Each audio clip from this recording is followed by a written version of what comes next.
We continue our City News exclusive investigation into stunning allegations being leveled tonight against Peel's police chief. And those allegations stem from a Peel police shooting at this Mississauga townhouse complex in March 2015 that left one man dead and an innocent woman injured. And Cynthia, that innocent woman is behind this, a $21 million lawsuit that's been filed against Peel Police, but more specifically against its chief. Among the many allegations in this statement of claim is that Chief Jennifer Evans came to this Mississauga hospital and paid her a middle-of-the-night bedside visit at the hospital before the SIU interviewed her and left behind a key piece of evidence in this claim. That's her cell phone number. Yeah, she wrote it on there.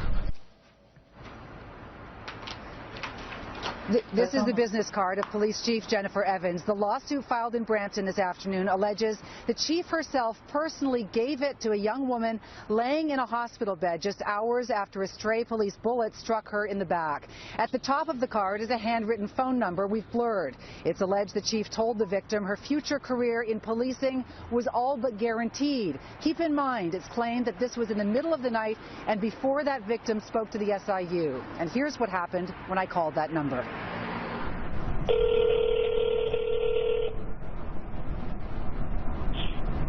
Jennifer Evans speaking. Oh, hello, Chief Evans? Yes? Hello, it's Avery Haynes calling from City News.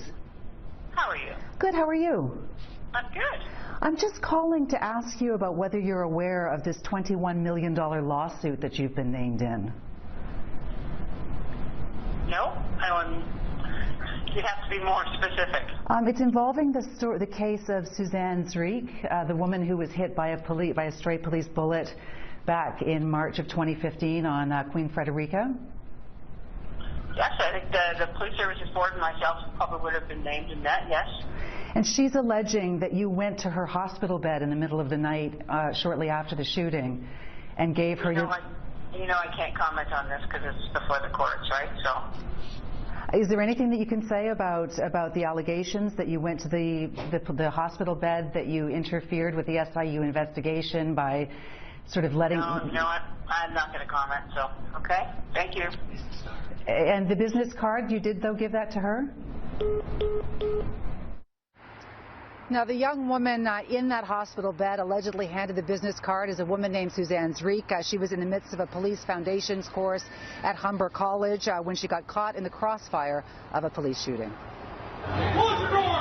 It was a chaotic night in March of 2015 when Peel police opened fire in this confined Mississauga complex, responding to a neighbor dispute complaint from some 5 hours earlier. Peel police officers fired off 19 bullets, 11 hitting and killing their target, a man named Mark Akemba Bawekwa. 8 other police bullets went whizzing through the neighborhood, one hitting a fellow officer who was wearing a bulletproof vest, another coming through this kitchen window and lodging in Suzanne Zreek's back. The SIU cleared all officers of any wrongdoing, but this $21 million lawsuit has many troubling allegations, including that just hours after being rushed to hospital, Suzanne got a middle-of-the-night bedside visit from the chief of police, who somehow knew she was in the midst of a policing course at college. There is a business card from Chief Evans upon which she hand-wrote her cell phone number, advising the client that if she needed anything at all, she could contact her, and the chief would try to help her out. The suit also alleges that the chief knowingly and deliberately misled the SIU by claiming Suzanne's injuries were minor so the SIU would not interview her. It says a police guard was stationed outside Suzanne's hospital bed, that her father was refused access to his vehicle so he couldn't go to the hospital to pick up his daughter, and that Suzanne was then driven by police to 12 Division to be interrogated. Your allegation is that Peel Police, in complete disregard for SIU protocols, took this woman into 12 Division and interrogated her about an investigation that they should have nothing to do with. She wasn't even properly dressed. They wouldn't even let her go home to get clothes. They had her wear prisoner's shoes, which they gave to her at the station because she didn't even have shoes otherwise. So it's just unconscionable. The still unproven claim accuses officers of a 2-hour interrogation that was geared toward exculpating the police to clear them of any wrongdoing. Anybody who looks at this has got to be troubled. I expect that we're going to get an extraordinary degree of pushback from the law firms representing the chief, the Peel Regional Police. Now, another interesting aspect, allegation in this statement of claims is that one of the officers who fired bullets that night was a probationary officer, the daughter of a recently retired Peel superintendent who had close ties to Chief Evans, that this officer was improperly trained, that she had failed her firearms qualification and should not even have been carrying a gun that night. Again, these are all just allegations. They have not been proven in court.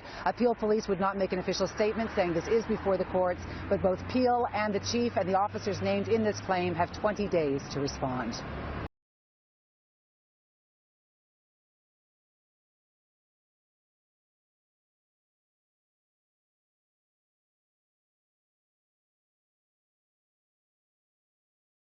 Peel Police Board calls emergency meeting in wake of $21 million lawsuit against Chief and others. Peel Police Board Chair Amrika Ahluwalia says an emergency board meeting has been called to address a $21 million lawsuit against the Chief and others. By Sangarul Urban Affairs reporter Thursday, December 15, 2016, Peel Region's Police Board has called an emergency meeting to deal with a $21 million lawsuit launched against Chief Jennifer Evans and several other officers. Board Chairman Amrika Ahluwalia, who told The Star about the meeting on Wednesday, would not rule out an internal investigation into the chief's alleged conduct after a woman standing in her townhouse kitchen was hit by a stray bullet fired by a Peel officer responding to a nearby incident. The lawsuit alleges Evans all but guaranteed the victim, Suzanne Zriak, who was a second-year Police Foundation student in college, a future in policing when the chief visited her hospital room shortly after the shooting. The board is taking this very seriously, Ahluwalia said, acknowledging that the board is also named in the lawsuit, but, he added, only because it is Evans' employer. A number of other Peel police officers are named in the lawsuit, which was filed by Zriak in Brampton's Superior Court Friday. The allegations made in the lawsuit, which seeks damages for assault and battery and negligence causing bodily harm, among other things, have not been tested in court. We have a special meeting called. The board is meeting with our solicitors. We take this so seriously that we have called a special meeting at this time, just before Christmas, when people are away, to talk about the lawsuit, how we are going to deal with it, because we have to address it, Ahluwalia said. That's the message I want to leave with people, that we are taking this very seriously, and to call a special meeting on such a short notice is an indication of that. In a statement emailed to The Star Wednesday, Evans said these allegations are without merit, and we will defend the matter vigorously in court. We are restricted from discussing the evidence, which makes it difficult to get an accurate picture of what occurred, she added. The lawsuit alleges that Evans knew at the material time the plaintiff was suffering from a gunshot wound inflicted by an officer under her command, and that any dealings with her should only be conducted by investigators of the Special Investigations Unit, according to Zriak's statement of claim. Peel officers fired 19 bullets on Queen Frederica Doctor in Mississauga on March 20, 2015. 11 struck Mark Akampabokwa, who was reportedly approaching officers with a kitchen knife. One of the bullets hit Zriak, who was in her kitchen cutting a lime at the time. She was never told which officer was responsible for firing the shot that struck her.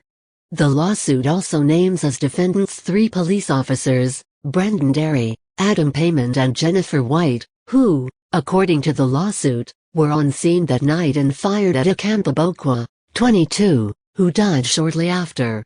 Ontario's police watchdog, the Special Investigations Unit, which investigates police encounters that result in death, serious injury or alleged sexual assault, cleared the officers of any criminal wrongdoing. Zriak alleges Evans visited her in hospital hours after she had been shot and assured her she would do whatever she could to help with her career goals. The chief allegedly gave Zriak her business card with her personal telephone number handwritten on it, according to the lawsuit. Asked if the board might conduct its own internal investigation into the allegations against Evans, Ahluwalia said, "We want to put our collective heads together. We will have our counsel there. So we're going to look at what options we have, how do we proceed forward." With from Jacques Gallant and Torstar News Service. More on theStar.com files. KENNETH, Peel Police Board Chair says force belongs to the PUPBLOCK. KENNETH, Peel Police Board Chair says force belongs to the people.